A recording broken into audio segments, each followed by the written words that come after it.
This is 10,000 Hours of Indie, and more specifically the 80 Bands Around the World project. I've set myself the task of seeing 80 independent bands from around the world. There's no time limit, but I can only see one band or artist from each country, and I can't put money into the pocket of Ticketmaster. Simple, right? Well, I'm also based in Finland, which makes it tougher, so I'll need help from any touring bands that come through or event organisers that can help get me to my total of 80. Give me a follow on socials and get in touch if you can help. Links are in the show description.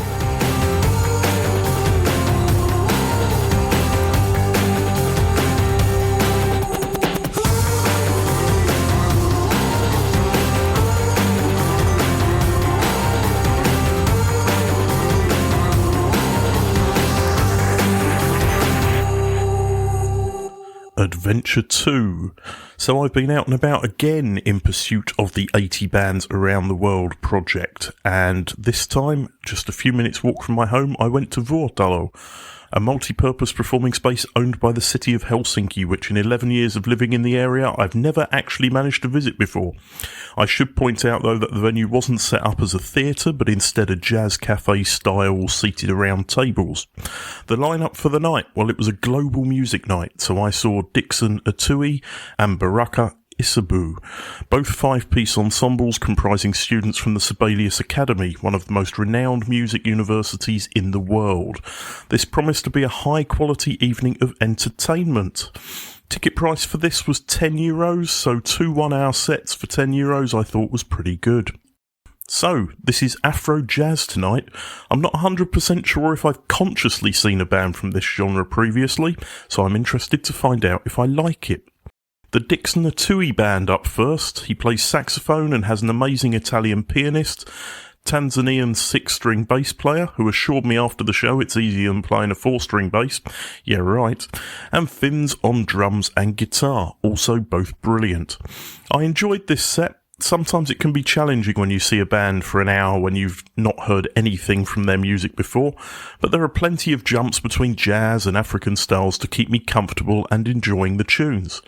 There are vocals on just a single song, so this one was really for the compositional connoisseur.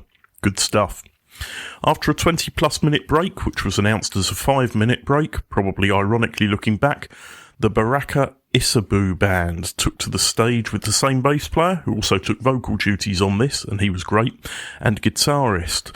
The addition of 2 more Finns on drums and saxophone completed this quintet. This was a little more upbeat than the first band for the most part, with the band leader this time being a pianist. He introduced the band and started rattling through foot-tapping tunes, and even managed to get a usually reserved Finnish audience, albeit with a lot of non-natives, up and dancing during the last song. This was a seriously high-quality evening of music, and with these nights running frequently, you'll probably hear reviews from other shows making an appearance during this 80 Bands project. So, have I ticked off any new countries? Yes, 2 more. I have Tanzania and Mozambique, countries 2 and 3. I managed to speak with both Dickson and Baraka after the show. First up, Baraka. Can you introduce yourself and your music in under a minute? So, my name is Baraka Issabu. I'm from Tanzania, East Africa, and then I came here in Finland to pursue my studies in music at the Sibelius Academy, in the global music department.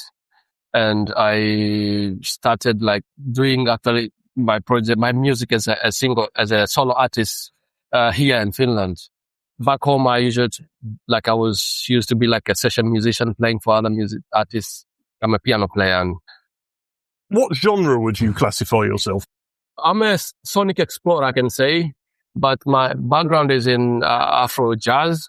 But I'm here as explorer learning. That's why I was interested to do a global program, because there's a lot of multicultural environment that I learn from other people. So I do a lot of fusion and improvisation. That certainly showed in the set tonight. Yeah. So who are your influences as a musician? What do you listen to?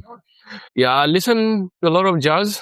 The reason, number one, is because I find jazz has a broad language. But my focus is to explore these indigenous sounds from different parts of the world. But I listen to a lot of jazz to arsenal to equip myself with the tools that I can utilize.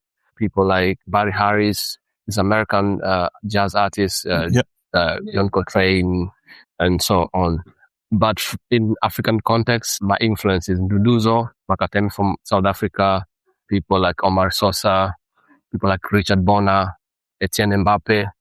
Those are like people from Africa that have influenced me a lot.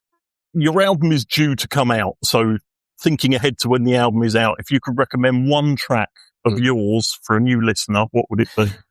Please listen to Mashujaa, Heroes, and African Child. Yeah, African Child went down very well tonight, and so did the other one you mentioned. You actually had Fins up and dancing. Yeah, those two last songs, they are like main songs in that album. Yeah, they mean a lot to me. This might be a challenging question for you. What is the most rock and roll thing you've ever done as a musician? I played with one artist there's a new genre called Singeli, and these are like very wild when they're on the stage, and there's these dancers, like they jump on tops of the equipment and they're just over there, and I was like just worried something was going to break. Something bad can happen. Yeah, I think those are kind of crazy.